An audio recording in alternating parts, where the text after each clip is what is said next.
There's a new boss on the rise. Among the Pharaohs, the things you speak of are inevitable. Among the time dwellers, unavoidable. Yet, a necessary evil. So, messenger, please tell me. Please tell me something I don't already know. No, sir. See, this one is different. I think a truce is in order to appease this most unusually powerful boss. Why should I succumb to the whims of this boss when I now own companies in Babylon, Medo-Persia, Greece, Israel, Assyria, Egypt? Tell me, messenger, what makes this boss so unusual and so powerful? Yes, sir, but all the companies you speak of are all on Earth. My most reliable source tells me that this boss gathers prestige on the astral plane, in the Elysian fields to be exact. In the Elysian fields? How is that even possible? Are you suggesting that a time dweller whose psychic being has inherited paradise is still discontent? Well, for many centuries now, your own priests have told time dwellers that paradise is only a temporary abode, and that they must achieve paradise 3 times before being granted access to the Isle of the Blessed. Now, knowing that, time dwellers on the right side of the astral plane would give up their temporary comfort in order to serve a boss that offers them everlasting paradise. Giuseppe, you of all my children should know that the universe is sustained by an exact equation. A boss's power, even its very life, is sustained precisely by the number of clients who have sacrificed their own lives in his name. Let the time dwellers fight over their own little piece of Hades. We gods know that the earth is the real value. Why, some might ask? Because it's the only realm in this entire multiverse where gods and man can coexist in full measure. An everlasting paradise. Who ever heard of such a thing? Why, even the gods of Olympus must come to grips with the fact that they will cease to exist when their names are no longer on our lips, just as we will cease to exist when our names are no longer on the lips of the time dwellers. So then this boss lies, while I speak the truth. Why should I fear him?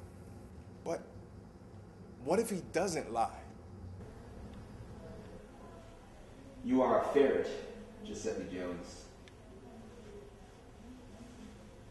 You ask yourself, how do I know this? If you could go through time, but only in mind, not mind and body as so many of our writers have suggested, how could you prove it? Time travel has been going on since the beginning of time, even before that. And yet it cannot and will not ever be proven to the masses. And if you know so much about the ferrets, Dr. Sage, then you understand they are firm believers in time travel. And if, as you say, I'm a ferret, then aren't you preaching to the choir? You want something, Giuseppe. And it is that desire that prevents you from carrying out your duties as a ferret. I know your struggle. I know your thoughts. I know your mind. I know you better than you know yourself.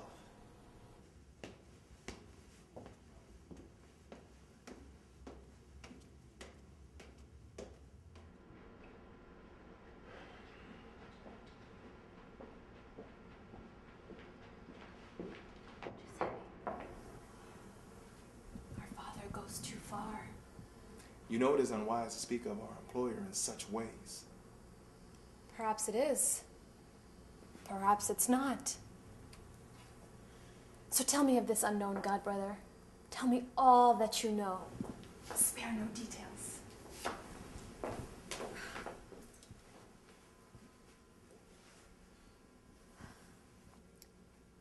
Do you not trust me? Surely, brother, in your many travels, you have learned the line between friend and foe. I am the patron of merchants and borders. The line between friend and foe is where I dwell. So tell me his name. He has no name.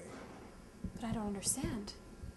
How can he exist without an etheric vibration that can be reinforced as an utterable name upon intelligent lips?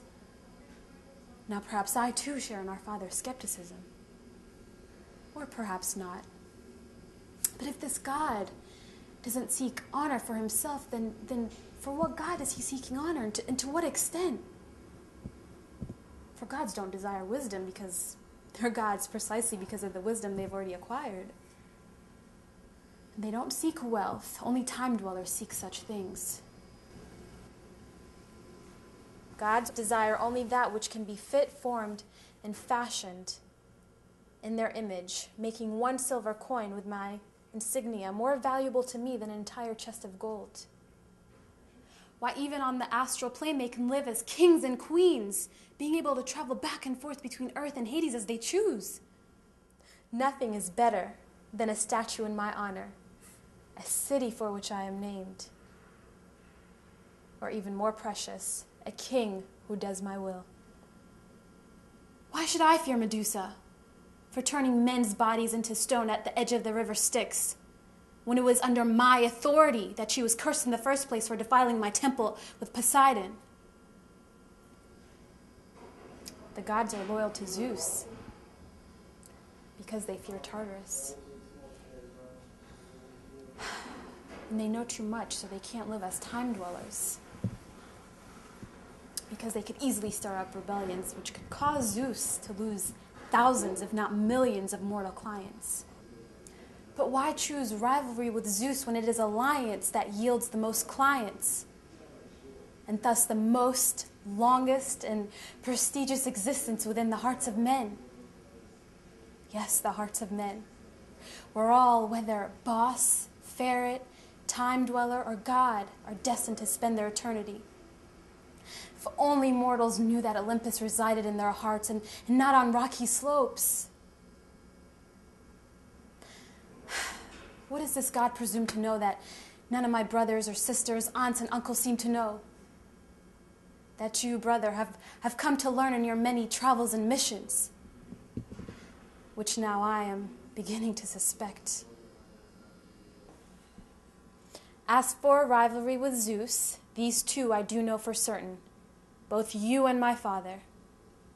So my conclusion is this: kings will rise and fall, but there will always be a need of a messenger.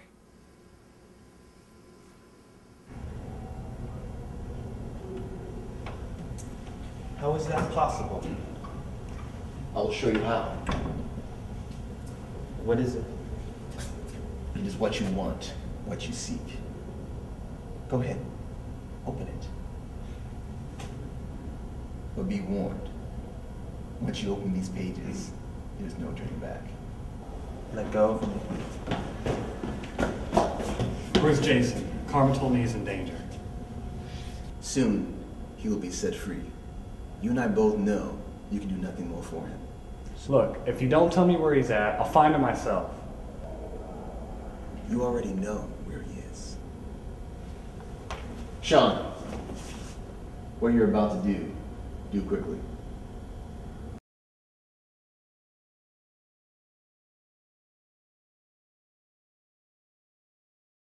Giuseppe, wait. Things are not what they seem. Do not be deceived. My lecture starts in 1 hour. If you go after Sean now, the things you've foreseen in the future will forever be altered. Remember, anything they do, I've already thought of. But you can't think of everything.